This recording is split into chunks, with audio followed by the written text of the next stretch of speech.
What's going on, Lions fans? It's OMG, it's Lions Talk. I'm your boy, Mike Jones, and today I have a special guest with me. He is a former member of the SideLion Report, and he is also a member of the Player Football Focus. I lost him real quick, but I'm going to bring him back. Forrester, what's going on, Forrester? Dude, I'm doing well, man. I mean, I'm kind of going nuts over here, not having any sports to watch, but still a lot of work to do over at PFF. Still doing a lot of work outside because I do brick paver restoration as well. But honestly, there's lots to talk about, and it's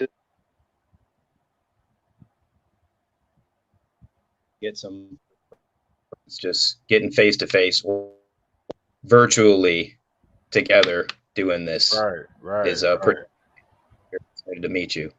Yeah, it's good to meet you too, man. I always get I get excited whenever I can just meet somebody or introduce myself to somebody who has something to do with the Lions, man, and it's exciting for me. So yeah. But I just want to start this off, man. I just want to ask you a question that a lot of people are starting to really think about is compared to the NBA and Major League Baseball, do you think the NFL has done enough to ensure these players' safety? I think they're a little bit behind the eight ball. I mean, it's weird because they've had so much time to figure this stuff out, and they're asking questions to the players, and that's good and everything, but they should almost kind of have their plan already in place. But I think the 0 preseason games, that's obviously the safest thing to do. I get it, but unfortunately, I think there's just not enough that they've done over the course of all this time that they've had to figure stuff out. I mean, the NHL and the NBA had their seasons disruptive, and I feel like they've done better just getting back on track. And then with baseball, they didn't have during the season disruption, but it derailed the beginning of it. But here they are about ready to play, and with not too many major complaints. So I mean, we just got to see more. We'll figure it out, hopefully. Right. I mean, I was watching. I forgot which show it was, but it was on ESPN, and they were joking about the owners not taking the necessary precautions. Man, they were like they should go to camp with the players and give every one of them a hug on the way in and on the way out if they think it. Since they think it's so safe. They've done everything they could. I was like, yeah, that would show us some stuff. And man, it just bothers me much that, you've got these multi-million billionaire people complaining about money. And, I mean, I don't know who to feel more sorry for, the players or the owners. I mean, in my defense, I think, it's not my place to worry about people's financials, but I think the owners, I think a lot of times can be less greedy about it. Because, I mean, it's not like the players are saying, oh, well, because it's more dangerous for us, we demand more money or anything like that. So ownership, I think, kind of has to chill out a little bit and just take whatever money they can. Because, I mean, hundreds of millions of dollars, I mean, one way or the other is pretty good, I think. Right. Man, the only thing that bothers me. Okay, I'm gonna be honest. Okay, I'm gonna put it out there real quick. I'm a sous chef for AVI Food System. Okay. And as you know, AVI holds the catering contract, the Hall of Fame weekend. Okay. So I'm pissed about that. Because I was like about to be in like that. That's like the glory. Like you could literally I could literally die after that. Like after being there, it's like, man, and I went, I'd be like, yeah, like everything. Yeah, I'm like, well, I mean, I've done what I've been here to do, so but man, and just thinking about the preseason is how are they really going to evaluate guys? And then they trimmed the roster size to 80. So it's like, how is that going to work? Yeah, I mean, a lot of the guys that, we tend to fall in love with, this time of year coming close to it, that are just the underdogs or the hidden gems, we're just not going to have that. It's going to be a missing element to this season. But nonetheless, we added a lot of pieces, through the draft that I think are pretty solid, but also we went in free agency and added a couple people. So, I don't think we need to be too concerned about filling voids with any undrafted free agents. But at the end of the day, it makes for good Twitter content, something for us to talk about. Right. Don't have football during this time, but nonetheless, it'll just be one less thing to talk about. But we'll still find a way to get at each other and figure out something to talk about. Right. And a question that is really on everybody's mind, because we all talk about, man, if Matt Stafford had a reliable run game, man, he'd look out. And do you think the Lions have made enough upgrades to the offensive line and to their running back stable that they will have a competitive run game this year?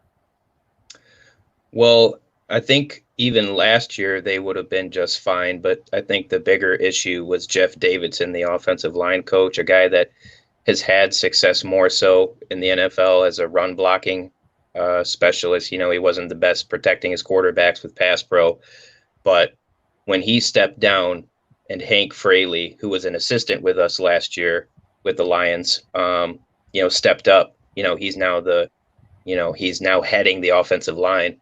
He actually is a damn good coach. He's a player's coach, but he also played in the NFL for a long time. If you look at his resume, fairly impressive. He played with the Eagles. I don't know his whole backstory, but he was a longtime center for the Eagles and has a little bit of championship pedigree. Ended up losing to the Patriots. When he was playing back with Donovan McNabb and T.O. when they went to the Super Bowl. So, I mean, the guy knows how to play at a high level, and he knows how to connect with the players, and he's going to be able to not only coach them up, but he's going to be able to get more out of them as players because he knows how to be great. Exactly. Yeah, I looked him up too, man. I believe he started for like 9 years. The guy was an awesome player. He was a stable player for a long time, and was great for the Philadelphia Eagles. And Jeff Davidson, had a little bit of background, but he was kind of more of like a depth guy. By no means do I think that he was a good player in comparison to to some other guys, but and that kind of shows. But I think when you watch last season and the way that we were able to run the ball better, and it was not even so much better per se, but when we saw Scarborough in there, when we saw Jeff Driscoll at quarterback, kind of opened up the run game a little bit, and then we still managed to do okay. I think it's progressing in the right direction, but I think the biggest upgrade is having Hank Fraley totally control the offensive line, because when you even look at PFF ratings and you're looking at run blocking grades, a lot of the system that's in place to help the players is what will equate to their grading. So in pass sets, you see guys, it's more one-on-one, but how good the system is in the run game will determine how good a player grades out. So if you don't have the best system, you're going to have a lot of inconsistencies with grades and players not doing so well. So when you typically see good grades, they're usually in a good system. Lions last year weren't in the best system, but if you correct that, I think there's enough players on this football team to turn it around and give Matthew Stafford less pressure to have to throw it 30, 40 times. Man, if he could just throw it 20, 25, that would be dynamite. Yeah, it would, man. Real quick, just can you explain a little bit about PFF, like the player football focus, for those who just don't know? But because there's a lot of mixed feelings about the player football focus. Like a lot of people, kind of go for it when it favors their team or their players, and they go against it when it doesn't. So yeah. Well, Pro Football Focus originally was a company that was started by some British fellers, and Chris Collinsworth caught wind of it. He bought the company and reinvented it, seeing us Americans have a little bit more understanding of the game. And, ultimately, it's just another way of calculating, certain things that we all know, like, who's a great player, who's not. Like the grading system's fine and dandy, but it's not the end all be all. But what I really value with PFF is collecting advanced data, things that go beyond just, the receiving yards and the rushing yards or sacks or interceptions. We're talking about situational football, how good a guy is in the slot when he's, a great example would be like in zone coverage, so like it's just dynamic stats. So just stats on top of stats, or like situations where, okay, this quarterback's great rolling out to the left and hitting a post route, so you get way more in depth as to what a player can do and not do based on the film that you're watching. But, there's guys out there that definitely dismiss it.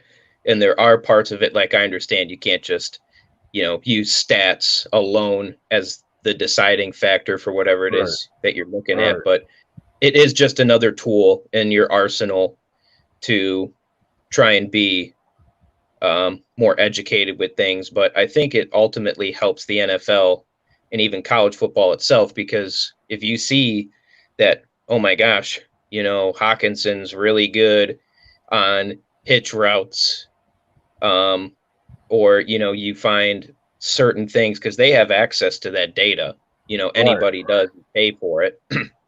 So whenever you have advanced data, you can be advanced in your preparation. So ultimately, we're kind of almost laying out blueprints as to how you can stop or not stop somebody.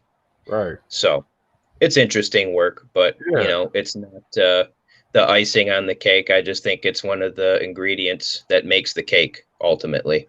Right. Matt Patricia has to love Player Football Focus. He's like all about that. We haven't been too kind to him, but understandably, I just hope that he gets things on track, and hopefully this franchise sticks to their guns. I don't think you need to be too patient. I think whatever happens, I think hopefully it's going to be the right move. That's all I'm worried about. Right. I mean, honestly, a lot of people like across Lions Nation were like, we need defense. That, I swear, that was like the rally cry of Detroit, was like defense. And this draft, it's all about the run game. And I kept telling people, I did a mock draft, right? And I had us, I believe, trading back with the Oakland Raiders and taking like their 12 and something else, and I believe 17. And with the 17th pick of the draft, I took DeAndre Swift.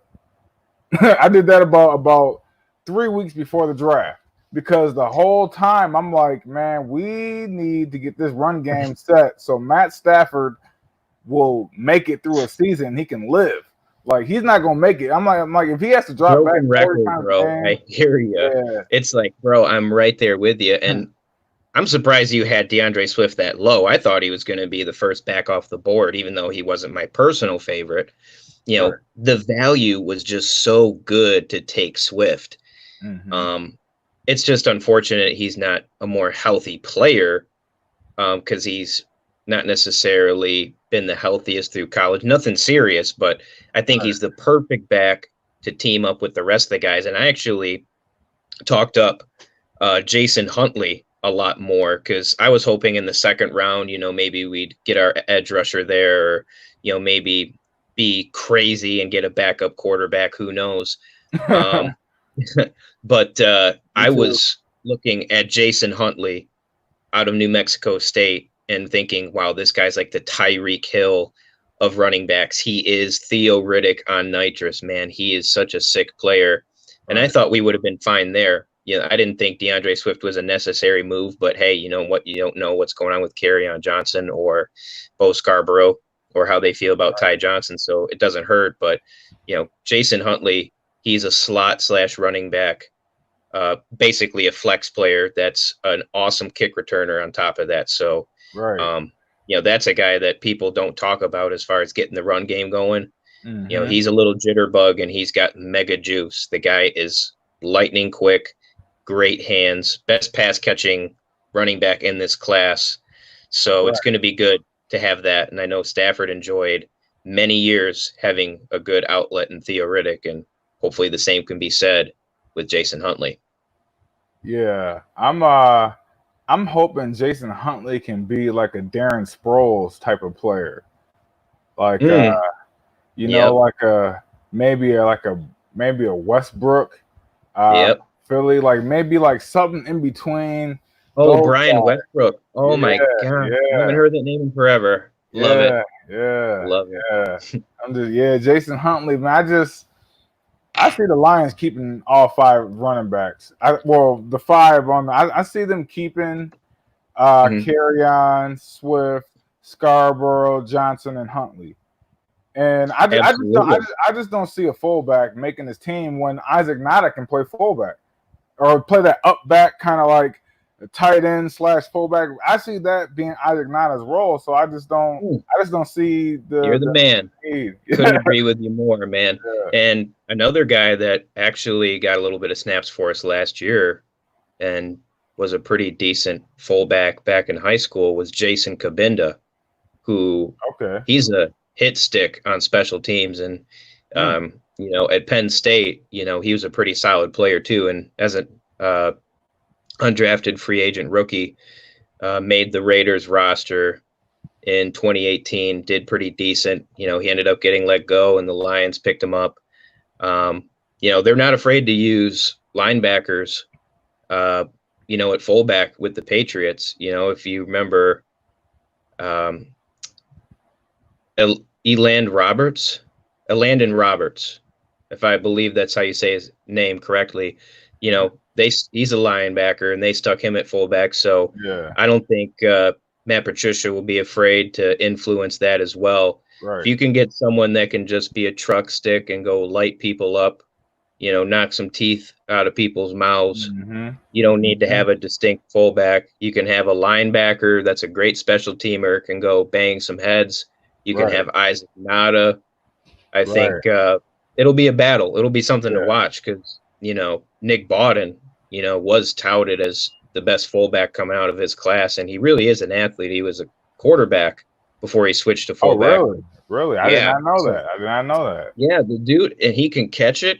He can run it. I mean, I've been high on him the past couple of years. It's just, unfortunately, I don't know if I see him making it just for the simple fact that he's missed so much time. He hasn't remained healthy, you know, and unfortunately, if you can't be healthy, you know, you can't make a team or you can't be reliable. So that's why I don't see him. But if he ends up tearing it up, which may not be a surprise, I'm okay with keeping him. But at the end of the day, you know, is he going to be more than just a blocker? Can he catch? Can he get on special teams? You know, what's he going to be able to do to separate himself? Because, like I said, my sleeper for the fullback position might be Jason Kabinda, who's a great special teamer, but you know, a lot of times linebackers can translate fairly well to fullback because they're able to go ahead and just light people up. Right. I remember who was that a few years ago? Was it Nick Ballore? Nick Ballore, he was a linebacker and then he switched to fullback and he just became a fullback. Yeah. Exactly. Yep. And Darrell Bevell has, you know, throughout the years, you know, whether it was a defensive tackle at fullback, whether it was a linebacker or a pure fullback, they don't care. They just want someone that's going to be able to get the job done and to be able to use them differently or, you know, they work with what they got. And I think right now they have a little bit of everything. It's just a matter of what's going to be most conducive for them. But I think Darrell Bevell, there's been years where he's had a fullback. There's been years where he's had a defensive tackle in there, switch to fullback. Yeah. And I remember I think his name was Whitlock. He played for the New York Giants. He was a D tackle and a fullback. So, the more versatility you can get out of guys, which they really value, the better. Right. Hey, it really does. As long as you can get the job done, man. Hey, I mean, fullbacks are like they're kind of like the dinosaur of football now. Yeah. It's like you remember the fullbacks used to have the neck roll and they used to be Cowboy like this. Cops. Yeah. But it's like you just don't see that no more. Yeah, one of my good family friends is Zach Line, former fullback for the New Orleans Saints and the Minnesota Vikings. He actually just became the head coach of Oxford High School. And he's retired now. So he tells me all sorts of stories. I went to go see him play a couple games. Real awesome guy. But he retired fairly quickly because even though on limited snap counts, these fullbacks are just experiencing such trauma each and every time they lace up and they're going to, bang some heads, man. So it's the shelf life for those guys.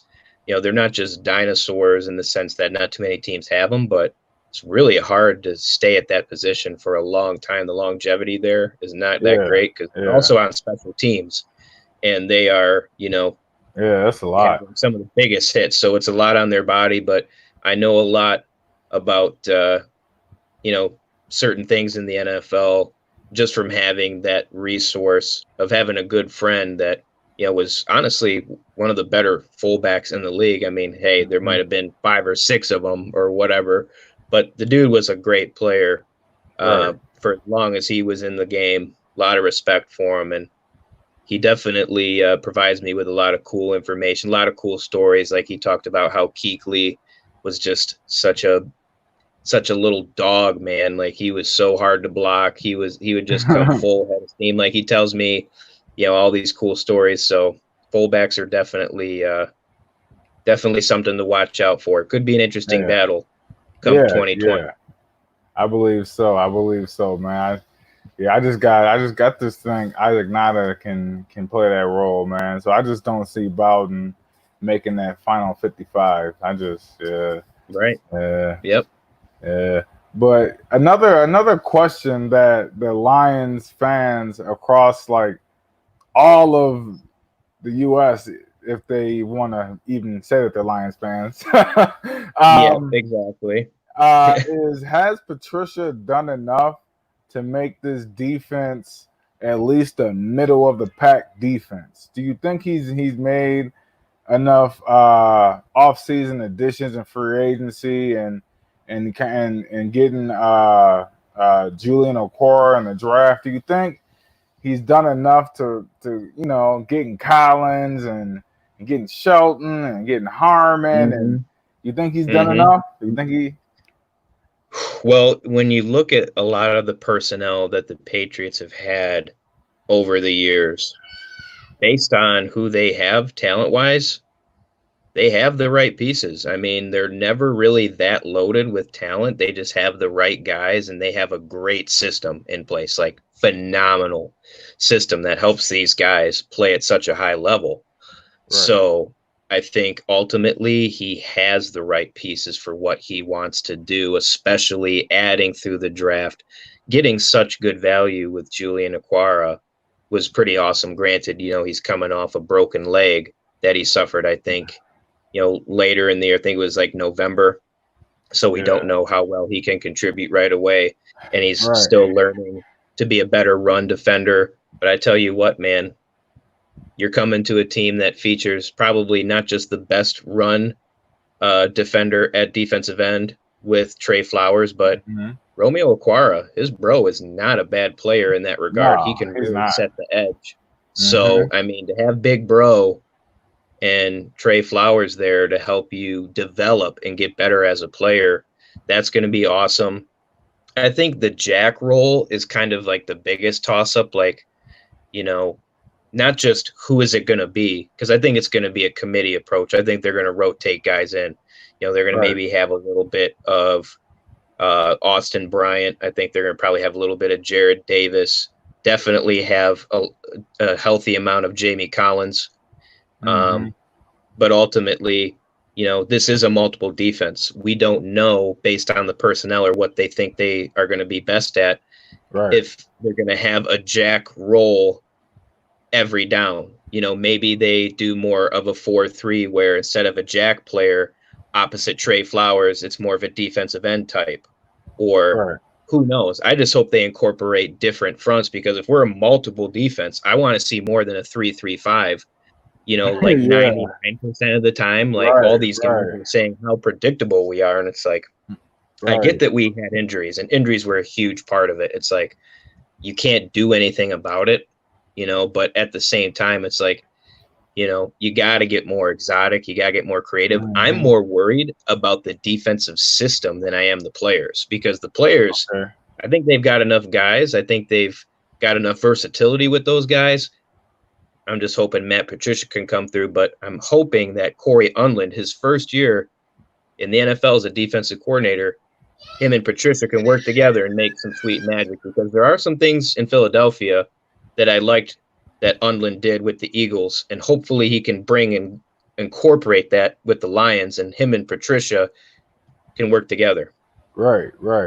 Actually, I think Patricia has realized how hard it is to be a head coach and to control the defense. And I think he finally, that's why I think he finally got rid of Pasqualoni,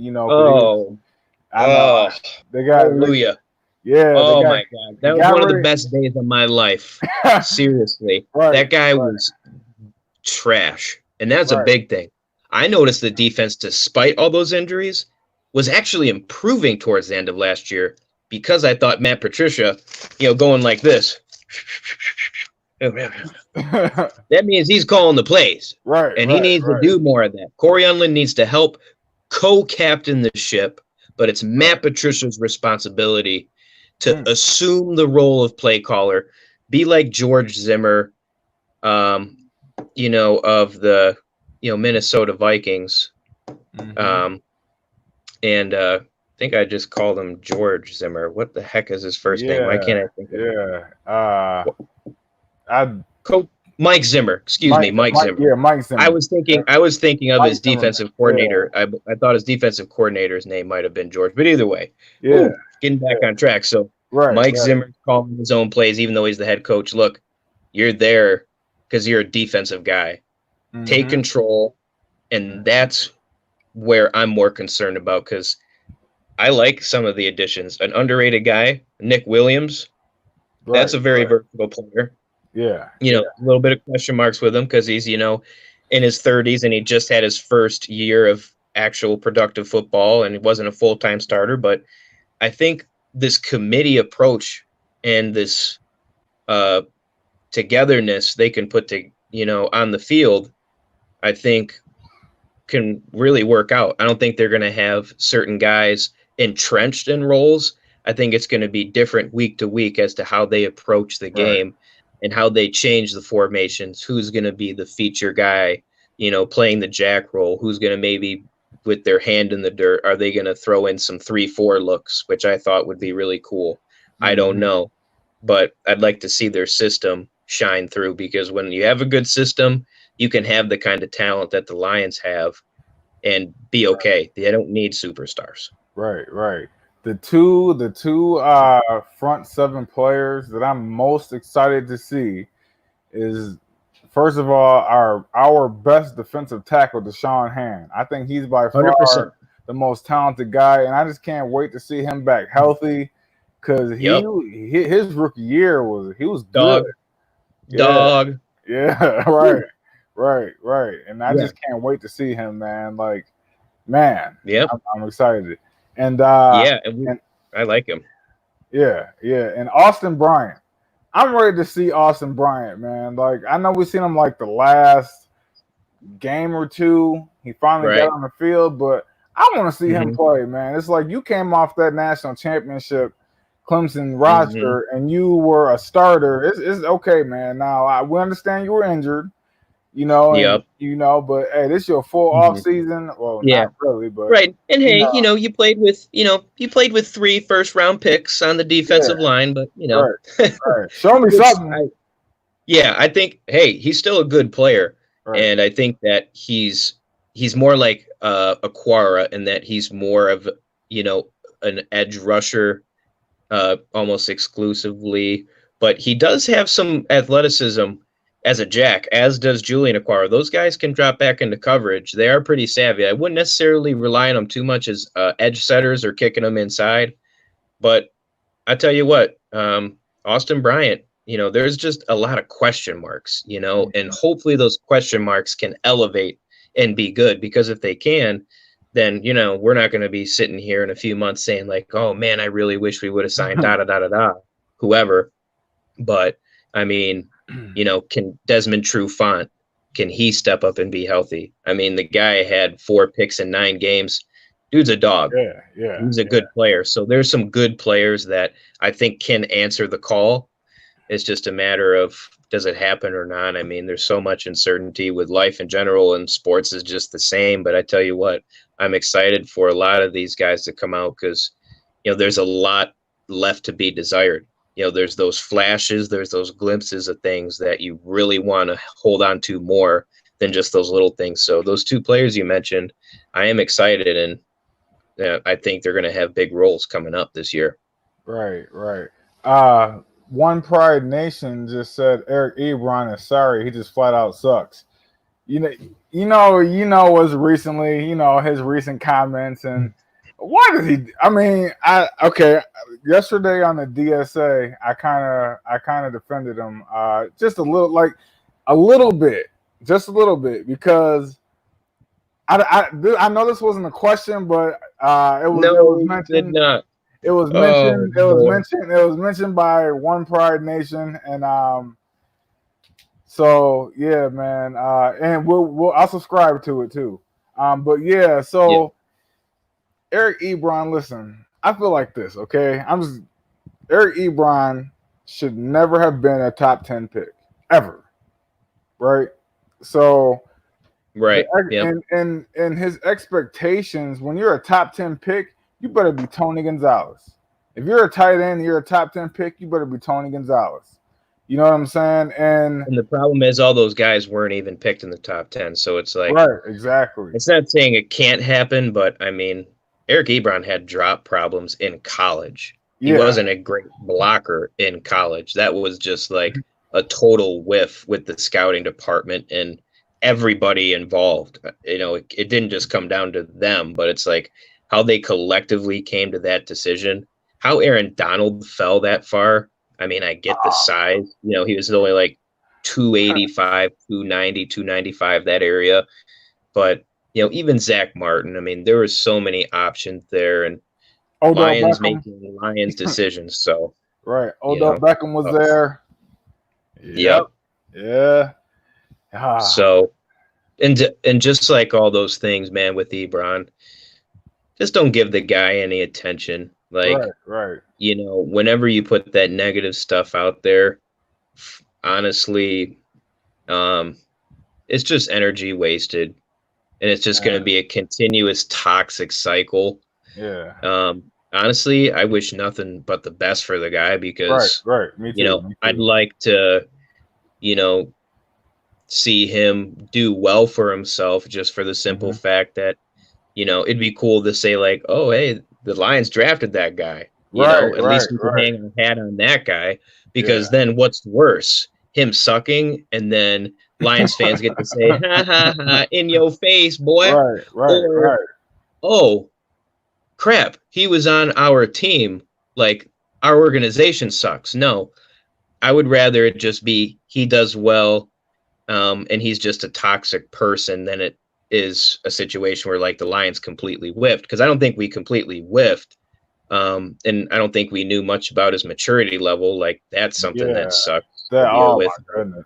Oh my but goodness. I mean, that guy like searches his name. He doesn't search a tag. He searches his name. Right. Like, you're a petty dude, man. Like, you got way more to, like, look at your playbook.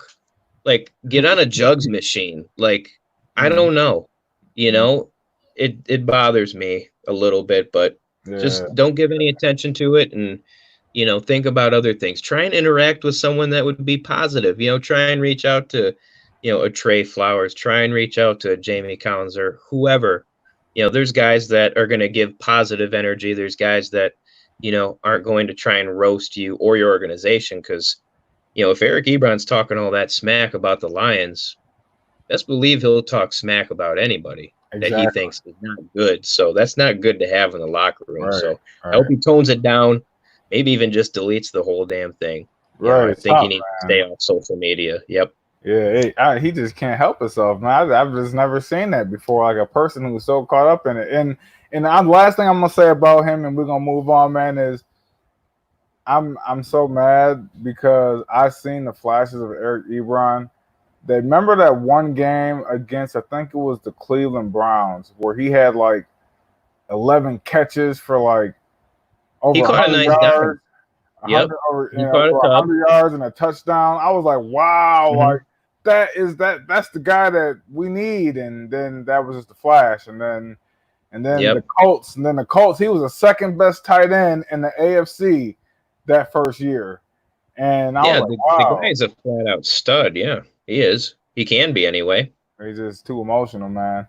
Too emotional. Just that kind of irritated. But sorry, I had to just address that because I seen somebody one part. Sorry, babe, we got all the time in the world. It's all good. Yeah. Okay.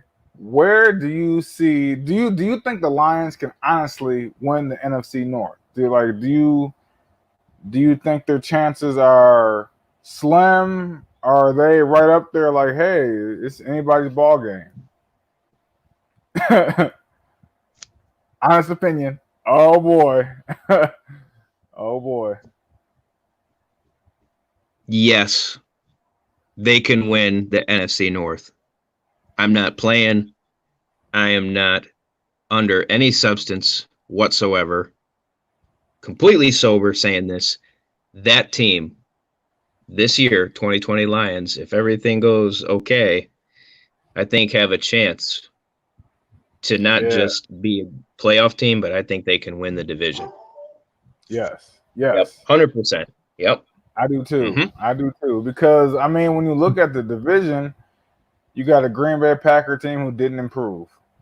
Right? They didn't improve. They were a 9-7 football team that got several gifts from the referees. Yeah. They were not as good a team as they were. You know, they were a 9-7 quality football team. And to think about it, the Packers, they did not lead. They were losing longer than they were winning against the Lions. And it took a last-second field goal to beat us both times. I was at that game. But guess what? The refs did not help the situation, at least for us. They made it better for them. So by no means necessary do I look at the Lions and say, like, man, they sucked last year because that's who I thought they were. No, they had a lot of circumstances, go backwards for them. But the two teams outside of the Lions to lead in 14 out of 16 games in every, in all those games, those other two teams that had leads. Who were they? Take a guess. Who were the two teams in the Super Bowl? How about that? There's your hint. Yeah, right. San Francisco and Kansas City. Those three teams held leads in 14 out of 16 games at one point in the game.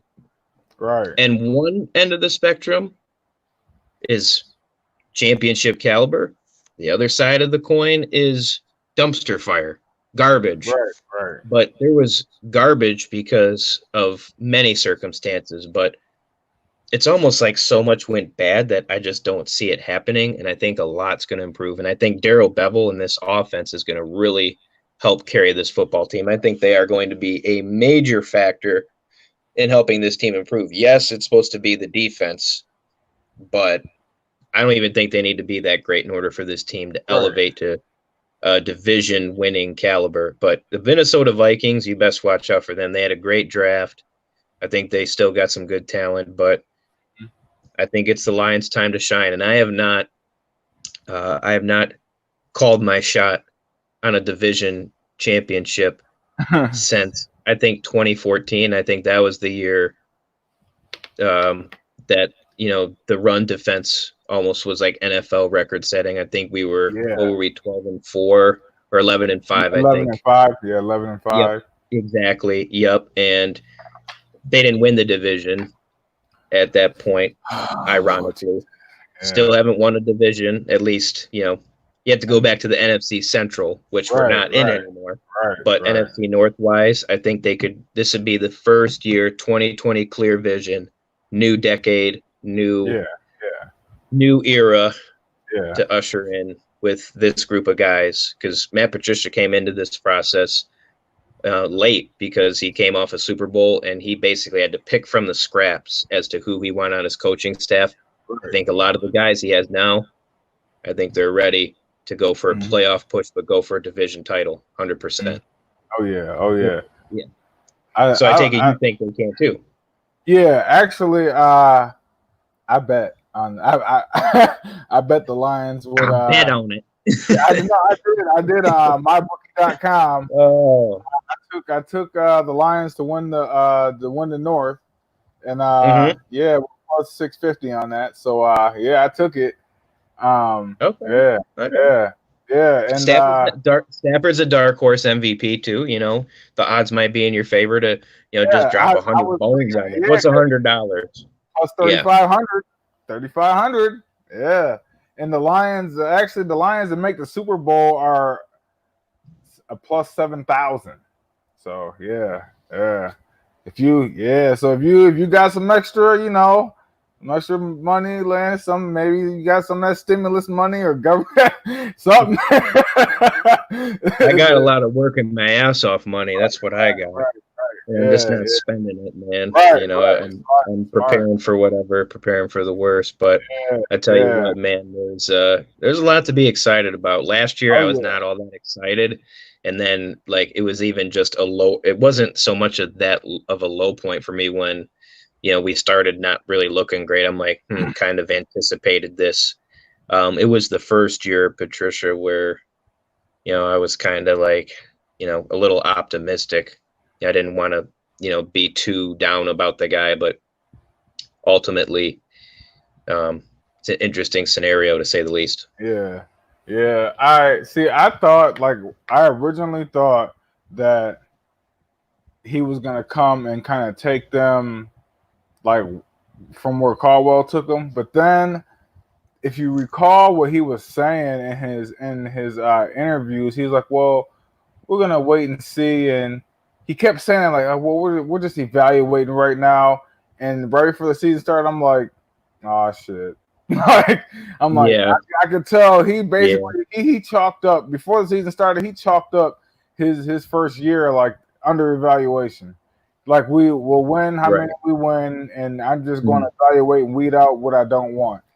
And, because he's got to know his personnel. He's got to know what's going on. But at the end of the day, the whole Jim Caldwell era, there's a lot of weird things about it.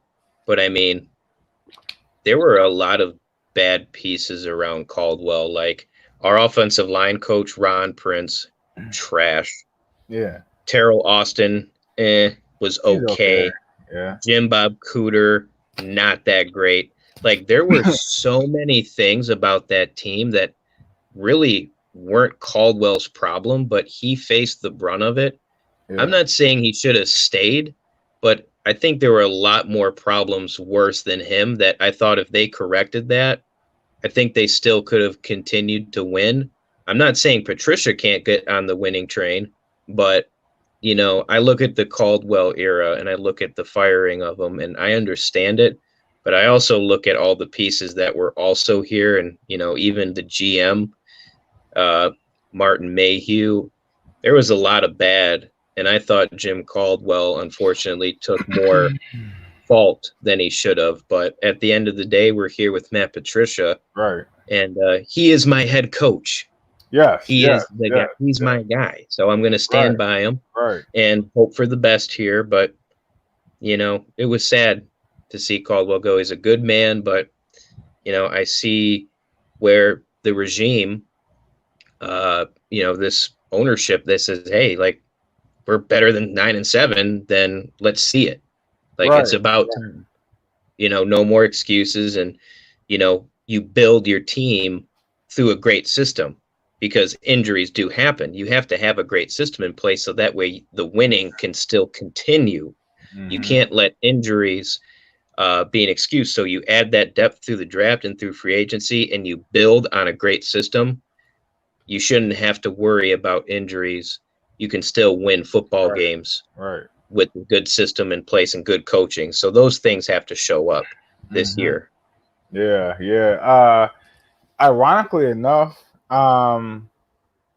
Jim Bob Cooter became a running back coach. Like, at the first year, like, I'm like, first of all, he just needed to take up a seat somewhere. Yeah, I mean, he do nothing about running the ball at all. He couldn't care less if we ran the ball, and he became a running back coach. I was like, who in the hell? Yeah, Le'Veon Bell must be so happy about his 3.2 yard per carry average, because oh my gosh, yeah, right. Jim Bob Cooter's great. No, right. He just made the offense simple, and Stafford made it look easy because he's talented and he can make hard things look very easy. I mean, there were some good things about it, but I think a lot of good things he could contribute to Caldwell, and just being a smart guy. I mean, he has championship-esque pedigree, helping Peyton Manning out. But then also when he was with the Ravens, helping Joe Flacco go on a crazy run in the Super Bowl and through the playoffs, 11 touchdowns, 0 interceptions. I mean, he definitely worked his magic, but there was definitely a lot of problems around Caldwell, especially the offensive line. Play calling was spotty, as was the defense. So unfortunately, he had to be canned because it falls in succession. The top guy down, everyone gone, clean house. Right. Yeah. I mean, and a bad thing about it is I was in favor of Matt Patricia. Like, you know what I'm saying? Like, and I still think this year Patricia he'll get it together. Like, the Lions are going to be good this year, right? That's how I feel, honestly. But I was like the main person. Like, I said this right after the game, the last game of the season, when Caldwell got fired. They played the Packers, I believe, and I was like, man, I want Matt Patricia to be the coach. And I'm like, not said nothing Daniels, like that. Not Pat Shurmur. Not me. I said Pat Shurmur for real. I did. Because I thought he would be a good quarterback to be with, or a good coach to be, with a quarterback like Matthew Stafford. But I mean, New York Giants, from ownership down, are just a mess. It was not a good fit for him by any means necessary. I wasn't upset when Matt Patricia came here, but I'm like, Belichick is just like the guy. Like, we'll see if this guy can replicate that, but I was never like a super Matt Patricia believer because there's so many good things around him. But he is a smart guy, and hopefully if that's, some of that brilliance can rub off on him, and he can continue to, be more mature and wise up and watch the things he says. Like, there's certain things you don't say to grown men, like he did with Darius Slay. He's learning. He's a young, he's still a young dude. So I think, whether it's with us, hopefully he can continue to grow, but the guy's learned to be a head coach. And I hope that this year he figures stuff out so that way the jump can happen, because either that or he's jumping ship and he's walking the plank. You know, there is no ifs or buts about that. Right. Yeah, I don't think Sheila playing that mess. she looks like she's a competitor. I mean, you know, she had that tennis background and she's a competitor. I just don't think. Yep. I don't think she's gonna stand for the whole, you know, excuses. I think excuses are out the door now, which I'm happy for. I'm happy about. Really, yep. Real, and man. I mean, Martha Firestone Ford. I mean, that's racing blood, bro. You know, that's there's nothing more competitive than that, almost in that realm. So I definitely think they have high expectations, as they should. I think they're going to be a force to be reckoned with for sure. Right. Oh yeah, I hope so. I sure hope so, man. So what kind of record you talking? Are you thinking like 10-6, 11-5? What do you I would say 10-6. Okay. I would say 10-6. I honestly, just because the thing is why the hell is our schedule so hard? Like we had the second worst record. We're playing some you know, we're playing some good divisions, you know. We're playing good divisions. That's just how our schedule came up, you know. But you know, we don't know how teams are going to be.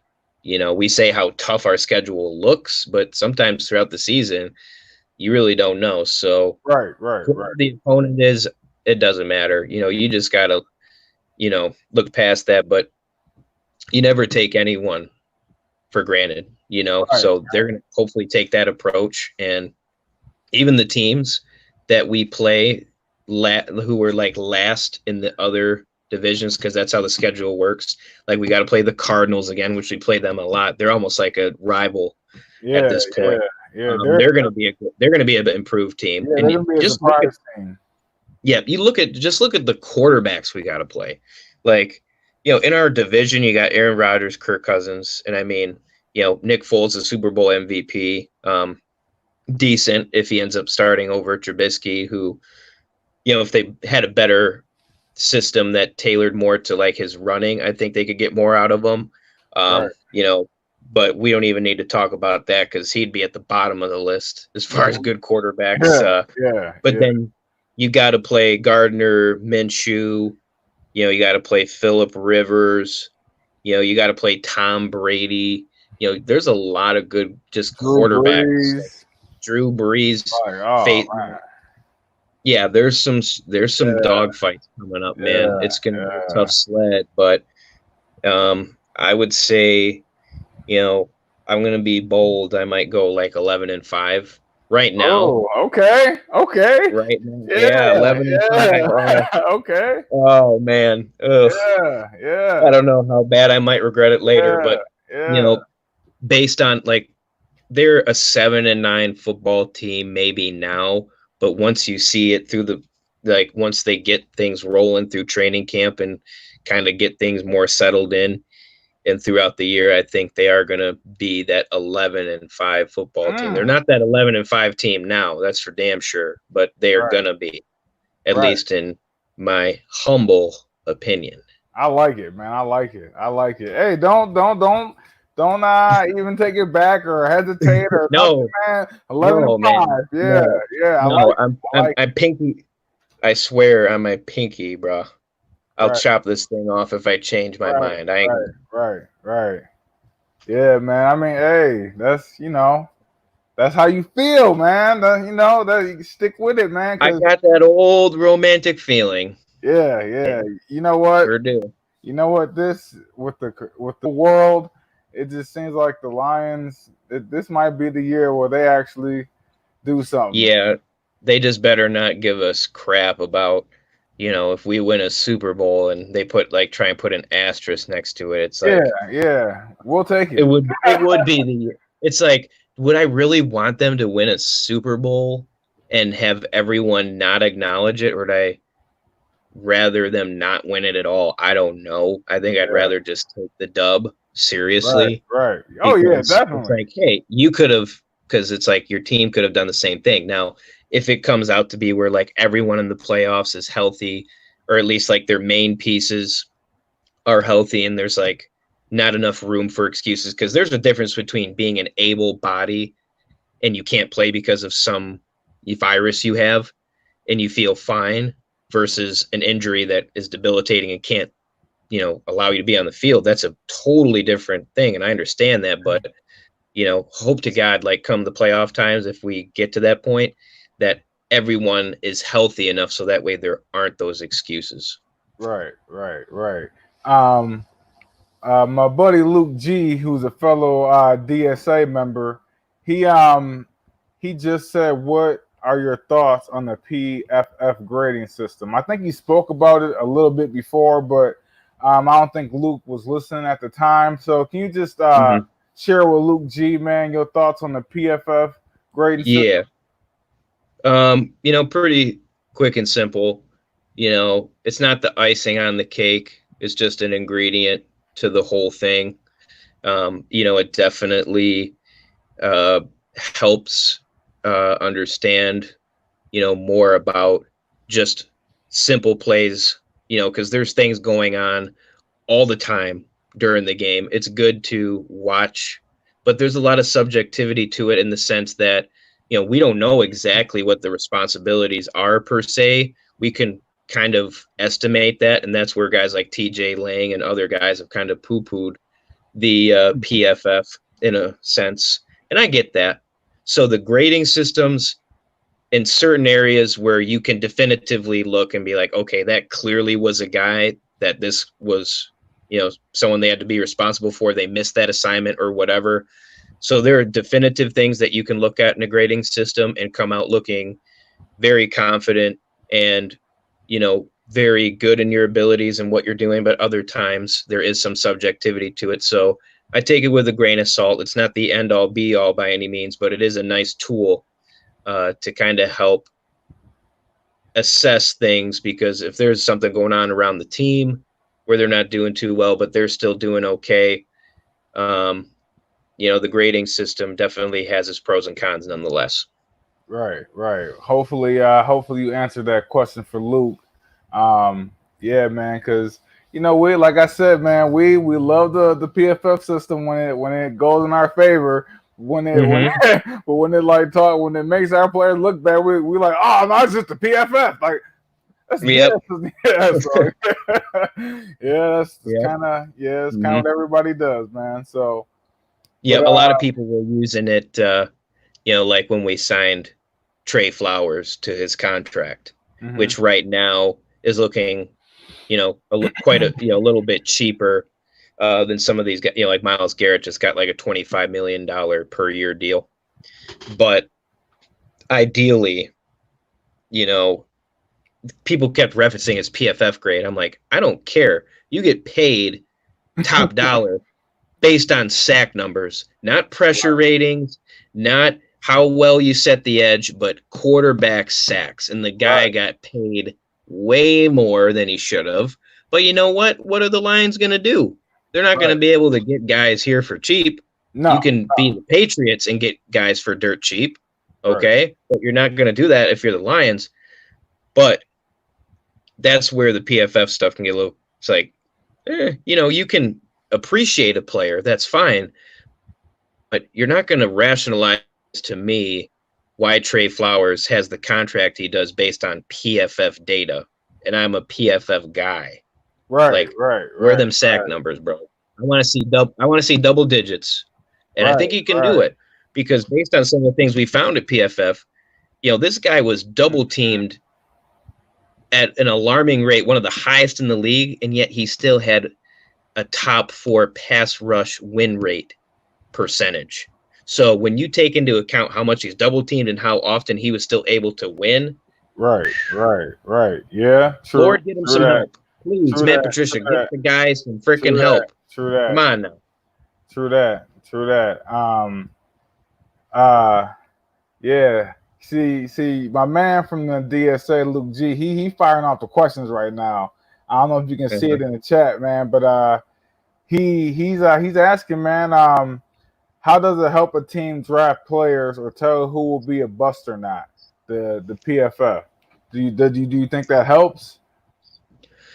Well, I think what it can do is it can really centralize and locate what a player's great at and not great at, to better help less and less what you would call bust, because more and more teams can accurately assess the talent and figure out what they're good or not good at, and really use the film, really use the data to then get an understanding that, you know, this guy can play or not play. But you know what? Sometimes the system around a player or the players around that player aren't that great, and it could certainly affect their grade, you know? Right, so there's a lot of subjectivity, a lot of stuff and elements that go in to how data will be good or not good. So at the end of the day, I think you can at least get a better understanding with PFF.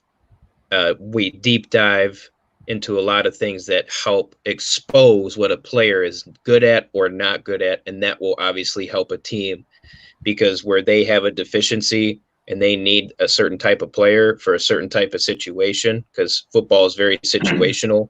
PFF, I think, helps shed a lot of light in that regard. Okay. Luke? Oh, man. Okay, Luke's a funny guy. Luke wants to know, do you this guy, man? Oh, man. Shout out to Luke G from Luke G's Field Review. Luke G, don't know who you are, baby, but thanks for the question. Yeah. He said, which do you think is better, the PFF or the Madden ratings? Oh man, this guy Luke G, you got to do some like stand up with Dave Chappelle, because like that was some legendary stuff. Like what that he just said was so funny. It's sad funny. It's depressing funny. But no, like I'm excited for 2K to come out, seriously, because like Madden has been like slowly declining, and I just remember like playing this old 2K games, and they were kind of like low key fire. They had great dynamic movements. Their fluidity was great. I like their NBA games. They're pretty awesome. So Madden for me has just kind of been going downhill. And they're going to have to start picking it up, because 2K, they're coming for them.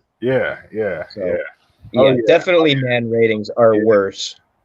For sure. I know that wasn't an honest, sincere question. Right. No, Luke actually, he's one of the people. I'm a part of the DSA, Detroit Sports Alliance, and Luke G is actually one of the people who break down film. Luke G broke down film with Hook Cam. I don't know if you know what Hook Cam is, but he broke down film with Hook Cam one time. So Luke G knows the stuff. He knows the stuff. So I'll take your word for it. Sounds like it.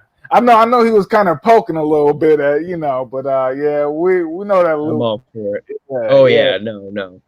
Like I said, I'm not a PFF die on the hill kind of guy. Like, it's just a tool that can better help the game. It's not the answer by any means. Right. I feel that. So the last question, man, that we gotta discuss, okay, is do you think? Okay, let me make sure I word this correctly. Okay. Everson Griffin. Okay. Yes.